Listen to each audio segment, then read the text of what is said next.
I'm going to go through this running back carousel. You guys tell me which move you like the most. Derrick Henry went to the Ravens. Aaron Jones to the Vikings. Joe Mixon traded to the Texans. Zach Moss to the Bengals. Saquon Barkley to the Eagles. There we go. Austin Eckler to the Commanders. Tony Pollard to the Titans. DeAndre Swift to the Bears. Devin Singletary to the Giants. Gus Edwards to the Chargers. And Antonio Gibson to the Patriots. I'll say this. I like every move that you just said outside of Austin Eckler to the Commanders and DeAndre Swift to the Bears. Every move that you have there, I really, really like. I wasn't a big fan of Swift either. It was the worst contract here. I agree. Yeah, I agree. it was the worst one. Austin Eckler to the Commanders was a head scratcher because you let Gibson walk. I'm like, okay, now we're leaving the door open for Brian Robinson full time.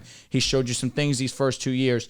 I'm excited for what's next in his career. And then they go and they bring in Austin Eckler. That was surprising to me but kind of makes sense. You let go of Antonio Gibson. You get someone of a similar skill set in Austin Eckler, who obviously is more talented than Gibson.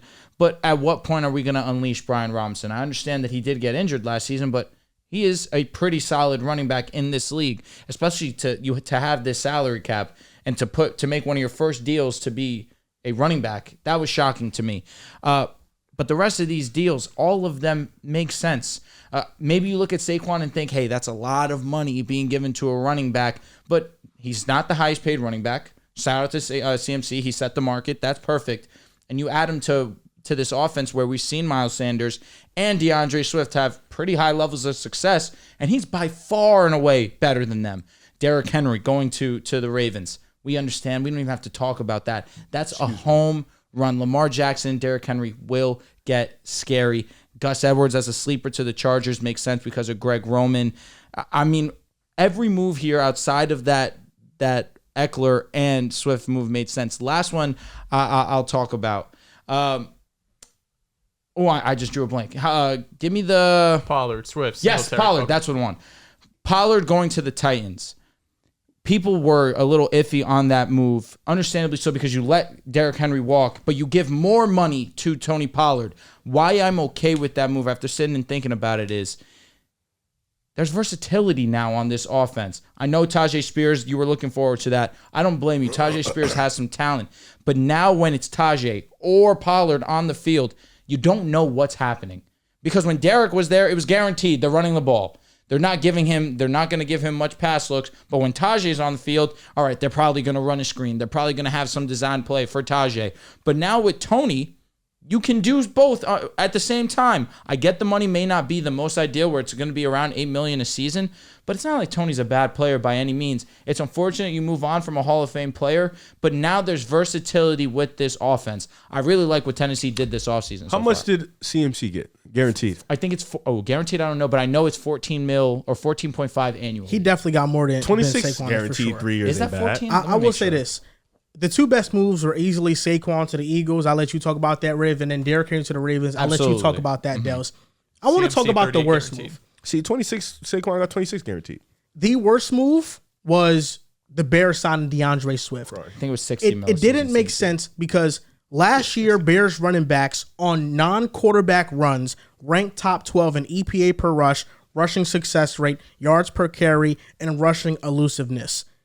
And they faced the number 2 highest percentage of loaded boxes. So this was an efficient running attack, even without adding somebody like DeAndre Swift. And last season, Swift was 37th out of 49 running backs in yards over expectation, worse than Alexander Madison and Josh Kelly, and 46 amongst 59 qualifying running backs in PFF grades. So the Bears signed DeAndre Swift 3 years, $24 million for what? When I think Roschon has a shot to be better than him. And quite frankly, you didn't need to invest this much money on a running back who I don't even think is that good of a running back. So I thought that was the worst move of all the moves that happened. But Riv, you can talk about Saquon to the Eagles. Can I just really add on to that point? If you were going to give a running back money, why didn't you sign back Monty last season?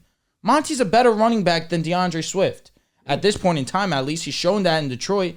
Why didn't you go and give him your money? And the Bears they were number 1 in cap room, right? Entering the free agency. Them in Washington. I thought Washington was just one flat out by themselves. Whatever. They were amongst the top league three. leaders in terms I of think cap Washington money. had like 96. I mean, they could have cap. signed Pollard for the same amount of money. Facts. You could have spent a little bit more to get Saquon. I mean, there were options. And for they didn't the do Bears. this. The Swift deal came out like 12:30. It was like one of the first deals of the day, and they really didn't do much. They signed was Kevin Byard. I don't know if that was today or Yep, that was yesterday. today. That was They- before Kevin Byard got signed before. Swift. Oh, was it? Yeah. Oh, okay. But they made those moves. I'm like, you got all this money, you got some holes, and it's really just been these 2 signings. Talk about Saquon to the Eagles. I will. No. I definitely will. I try to keep it sweet, short and sweet. For I you. just want to give a shout out to Howie Roseman, man. He's truly one of the greatest minds Yes. I've ever seen in my life. Like, I just don't understand how he does the shit he does. Saquon Barkley was a Giants legend. You know, he's a guy that was very known in the city. You know, he was very, liked by the fan base. And then he heads over to the biggest rival of the Giants, the Smack in the Philadelphia face. Eagles. For $26 million guaranteed, 37. He'll probably get that on bonuses and stuff. But 3 years, $26 million guaranteed. That's not even $10 million a year. So, like, I think that's good money. Essentially, that's not, is it? 3 years, 36 is 12 a year. No, I'm saying 26 guaranteed. I was talking about the guaranteed. My apologies. Respect me, for sure. But Cook. I did it. He's Sorry. Yeah, you're an I wasn't idiot. really paying attention. I understand. That's your problem. That's your problem. I was just trying to. I Because was you were making paying sure attention to the other guys, but not the me guy. Let me sit back. Yeah. Cook. Don't forget about me though. My 8% brother. Thanks, brother. Saquon Barkley just brings a different dynamic to this offense. You mentioned it. DeAndre Swift was not good. Out of a couple breakout games, like if I remember off the top, I had the Vikings game. Tampa He was game, good. the Bucs Tampa game. games. He was like out of a couple games where he had his moments for sure when the passing game wasn't working. Swift was doing his thing, but on a game by game basis, on a run by run basis, he just was not good in the pass game. He had dropped some easy looks, in the run game. He just didn't see the field well.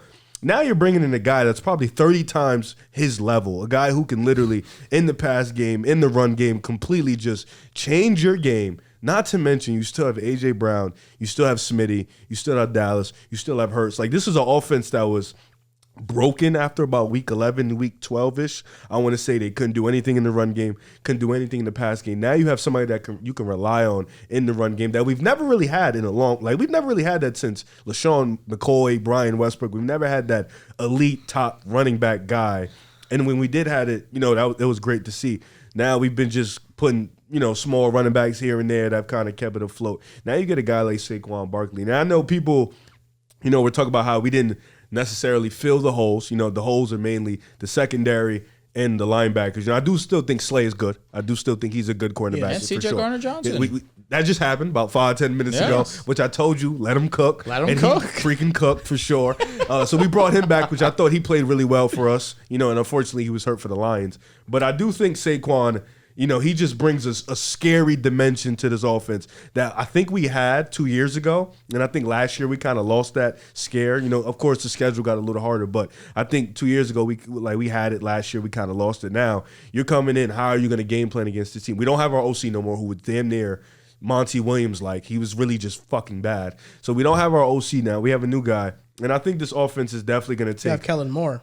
Yeah. I heard good things and bad things. So He's solid. Yeah, He's better than Brian Johnson. Yeah. It's not hard to be better than him. But I'm 50-50 on the moves. But I do think Saquon brings a different dynamic. He brings a extra energy to this offense. And with the guys we already had, with this offensive line, losing Kelsey too, I still think we have guys to, not replace Kelsey, but, manage. You bring in someone like Saquon who doesn't need a perfect offensive line. As long as he's healthy, this move is beautiful. I love this move. I think this move puts us back at one of the top teams in the NFC for sure. And, of course, the other moves we made. I'm just excited to see what we're going to do in the draft, man. Big move. He's You not. hated. I saw your tweet. What? Nothing, good. I hated. No, I was playing. Oh, No, he was hating. on the Eagles. No, not really, bro. I'm just. Oh, I was Trolling, just being trolling. honest. You didn't let Howie cook. Shame on Howie's you. been cooking, but like I said, he hasn't addressed all of the holes on the team. We're going to talk about the Eagles a little he's later. Mr. Anti-running back. He saw a running back contract and he gave him a stomach ache. I just watched the Eagles last year, and while the undershift wasn't great, that's not the reason why they were bad far last from, year, far or the from. reason they disappointed, I should say. Definitely helped. Derrick Henry going to the Ravens. About time. I feel like they've been flirting with Derrick Henry for a minute now. He's gonna glaze this one, though, right? Oh, glaze the big time. glazing. Let's go. We've been talking about getting the Ravens run game a serious running back for years now. They've been trotting out J.K. Dobbins and Gus Edwards and Keaton Mitchell, who burst onto the scene, unfortunately tore his ACL. But all of Respect these to guys Gus. that, Respect Gus. Gus is He was the is fine. second best short yardage back Short in the yardage is NFL. solid. Yeah, Yeah, who it's was just a one? shame it's not Derrick Henry. 31 Wow, every snap. They upgraded. No, I knew. But Derrick Henry, shouts to Ian Hartitz, who works for PFF. Last 2 seasons, the Titans' yards before contact per carry ranked 30th. In 2023, it was 0.9. 2022, it was 1 flat. The Ravens, the last 4 seasons, have been first or best in terms of yards before contact per carry at 1.8. And then Derrick Henry after contact, these last 2 years, have ranked top 10 at 3.6 and 3.3. Derrick Henry, I think, still has the juice, right? I don't think he's far from washed. He's just been on a Tennessee Titans team that has had one of the worst offensive lines in football, has had some really troubling passing games over the last couple of seasons, specifically really since A.J. Brown has moved on to Philadelphia. But now you get Derrick Henry in a team that wants to run the ball. I'm interested to see how much, because Derrick Henry has primarily been used under center, right? The Ravens do a lot of stuff in shotgun too, so I am interested to see how much that changes, because I still think Derrick Henry at his best is going to work under shotgun, where he could get kind of a running start into the offensive line, where he could find those holes and really burst onto the scene. But you have to love this if you're a Ravens fan, and if you're in the AFC North, you have to be terrified, because Lamar Jackson and this Ravens offense have been consistently one of the best rushing attacks in the NFL. Greg Roman, of course, for years is known for that. Even last season, though, when Greg Roman moved on, they were still a really strong rushing team. And now they just added one of the better running backs, probably the best running back of our generation, at least. Him, Adrian Peterson, that type of realm that Derrick Henry has been in. We'll throw CMC in there too. CMC, of course, yeah. But in that top 3 to 5 guys, is going to be a first ballot Hall of Famer, has, so many records and numbers, and just he's a fantastic running back. So I'm really excited to see Lamar Jackson, Derrick Henry in the same backfield. It's going to be nasty. It's going to be scary. Your Browns better be scared. Oh, shit. Those Bengals better be scared. The Steelers don't got a chance in hell. Since 2018, 1-1, no quarterback. Yeah, that's Never forget that. Since 2018, Derrick Henry has been number one in rushing yards by running back. Lamar Jackson, number 1 in rushing yards by quarterback. So now you got that tandem going on. Over 8,000 yards in that time. Yeah. That's nuts. It's going to be scary on how to stop this team in the run game. And I think it's going to give them an identity there where it's already reliant on the run, but that's because of Lamar Jackson. But now you have somebody like Derrick Henry who holds his own weight. And I think it's going to be scary. And once Keaton Mitchell, he tore his ACL late in the season, so who knows when he comes back. But if he's able to be 100% healthy, that kind of thunder and lightning they have, Keaton Mitchell looked phenomenal last year. And I agree with you. I think Derrick Henry still got a lot left in the tank. I think the Titans' offensive line is putrid, and it's a big reason why he wasn't efficient last season. But with the Ravens, I think he'll be just fine. Other moves that I liked, Zach Moss to the Bengals. Yep. They traded Joe Mixon. I like that backfield of Chase Brown and Zach Moss. Zach Moss more so will work the short yardage area of the field, where Chase Brown is that home run hitter, explosive running back. I like that tandem they got going on. I actually like Eckler to the Commanders, because Eckler to me is a receiving back, and I think Brian Robinson being your normal First and back second down for back. Between the tackles, first and second down. I think it's a perfect balance, and he is an upgrade over Antonio Gibson in that regard.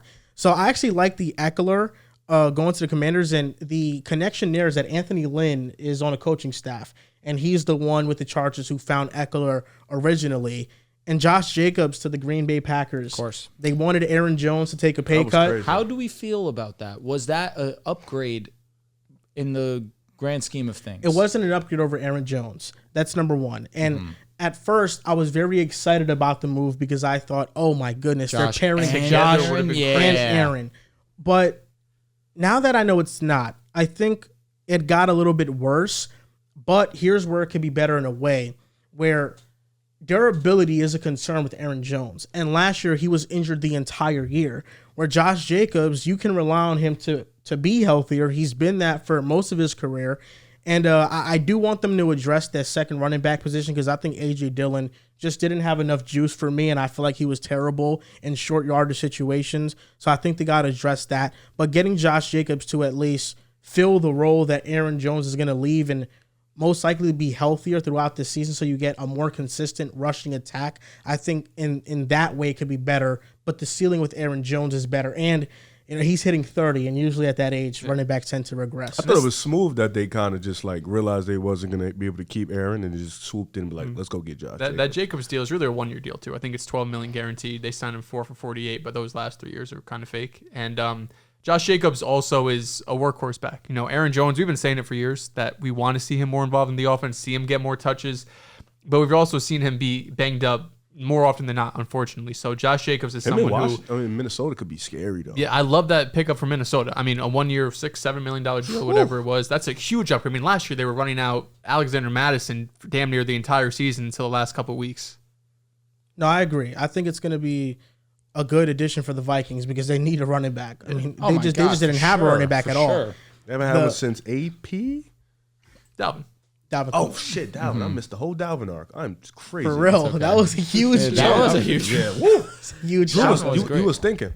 No, Yeah, you were thinking. not really. I mean, Dalvin's one of my guys. I saw I you. know we take that jersey down. I have his jersey. That shit sucks. Huh? The Luka one? What, Dalvin No, 33? that one too. But that we were mainly talking about that. Oh, The Aaron Rodgers one? watch out. Yeah. Why the Aaron Rodgers one? We're done with the 90s too, bro. You got to take that down. We are done. We are done with the We're done with 90s? the 90s. We got to talk about that on the next basketball We pod. are- We haven't even we're- given our opinion on it, really. We're 2010 babies. We're done with the 90s. But Michael Jordan is your GOAT. So you're saying LeBron's your GOAT. I actually, when we talked about, I never answered who I thought was the GOAT. Who's your GOAT then? Steph Curry. Yes. I mean, you argued Michael Jordan as your GOAT for years now. You're just done with that? That was like 4 or 5 years ago. It's all right. He saw the tape, and Brother Can't Go Left, so we're here. So LeBron's your GOAT. I don't have a GOAT. Oh, What the okay. fuck? Yeah, I don't have a GOAT. Okay, that makes some sense. Things like a I would one-way rather you rugby say thing. like fucking Wilt than not have a GOAT. I actually Who's your would GOAT? never say GOAT. Jason Tatum. Respect. I mean, if I could say that, Steph Curry. No, but it'd be LeBron. LeBron Jordan would be LeBron. I could say LeBron. It's at least respectable. You know, Steph Curry being your GOAT. Steph Curry. Not Jason Tatum being your GOAT. It's Who's not yours? respectable. Fucking Anthony Edwards? Luka I thought you were gonna Doncic say- already? If you would have said Julius Randle, I might have peed myself. Kobe Bryant. Can't say nothing. Got you. Unfortunately, He's a clout chaser. How That's can I say that? Am I allowed to say that? you guys saw Puka starting 5. What I'm was cool with Luka's it. starting five? Although Luca being at the 2 was crazy, I respected we had it. Steph, Luca, Luka, LeBron, KD. KD. I forgot who was at. Joker at the 5, I think. I'm blanking too. I don't remember this. It was a center. very, very not 90s, 80s 5. It was very new. He passed updated. the vibe. Yeah. Very updated He's done with the 5. 90s too. Yeah. Jamal Murray gave his input on the we're done with the 90s trend. And I he guess. said that it was stupid and it was an eye roll.